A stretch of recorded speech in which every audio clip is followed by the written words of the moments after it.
মানুষ করতে হবে। শাশুড়ির ঠিক পাশেই 18 কোটি টাকা দিয়ে ফ্ল্যাট কিনলেন দীপিকা। গত 8ই সেপ্টেম্বর কন্যা সন্তানের জন্ম দিয়েছেন বলি ডিভা দীপিকা পাডুকোন। মা হওয়ার পর নিজের জীবন পুরোপুরিভাবে পাল্টে ফেলেছেন অভিনেত্রী। হাসপাতাল থেকে বাড়ি ফেরার পরেই পাল্টে ফেলেন নিজের ইনস্টা বায়ো, লেখেন ফিট বার্ব স্লিপ রিসিপ্ট। এখন থেকে বোঝা যাচ্ছে যে শুরু থেকে মাতৃত্বের স্বাদকে চুটিয়ে উপভোগ করছেন বলিউডের মস্তানি।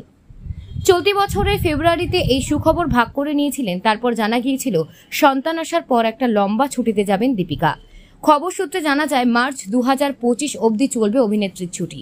এখন জানা গিয়েছে মুম্বাইয়ের বান্দ্রা পশ্চিম এলাকায় একটি নতুন বাড়ি কিনেছেন 17.8 কোটি টাকায়। অ্যাপার্টমেন্টটি কিনেছেন দীপিকা। সম্পত্তিটি অভিনেত্রীর কোম্পানির KA এন্টারপ্রাইজ দ্বারা সুরক্ষিত ছিল। আরও জানা গিয়েছে অ্যাপার্টমেন্টটির ডিল রেজিস্টার্ড হয়ে গিয়েছিল 12ই সেপ্টেম্বর। আরও জানা গিয়েছে অভিনেত্রীর বাড়িটি ঠিক তার শাশুড়ির অঞ্জু ভবনের বাড়ির সামনে। অভিনেত্রীর সংস্থা RS ফিল্মক্রাফট 5 সেপ্টেম্বর থেকে 8.2 লক্ষ টাকা ভাড়ার সম্পত্তির জন্য একটি লিজ স্বাক্ষর করেছে।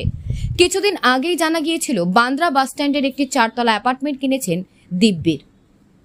কোয়াড্রাপ্লেক্সে এই অ্যাপার্টমেন্টটি 11,266 স্কোয়ার ফিটের। এর সঙ্গে রয়েছে 1300 স্কোয়ার ফিটের ছাদ। জানা যাচ্ছে বান্দ্রা বাস স্ট্যান্ডের একটি অ্যাপার্টমেন্টে 16 থেকে 19 তলা নিজেদের নামে বুক করেছে রণবীর ও দীপিকা। শাহরুখের বাংলো মন্নাতের কাছাকাছি এই অ্যাপার্টমেন্টটি। এবার কিং খানের প্রতিবেশী হতে চলেছেন দিব্যির। এই নতুন অ্যাপার্টমেন্টের দাম 100 কোটি। অন্যদিকে এই মুহূর্তে সবার একটাই চিন্তা যে দিব্যি তাদের সন্তানের ছবি প্রথম থেকে প্রকাশ্যে আনবেন নাকি বিরাট অনুষ্কার মতো নো ফটো পলিসি হাঁটবেন। এখন এও জানা গিয়েছে দীপিকা ঐশ্বর্য অনুষ্কা পথ অনুসরণ করতে চলেছেন। রাখবেন না কোনো ন্যানি, নিজের হাতেই মানুষ করবেন মেয়েকে। তিনি আরও সিদ্ধান্ত নিয়েছেন যে তার পুরো সময় নিজের মেয়ের জন্য করতে চলেছেন।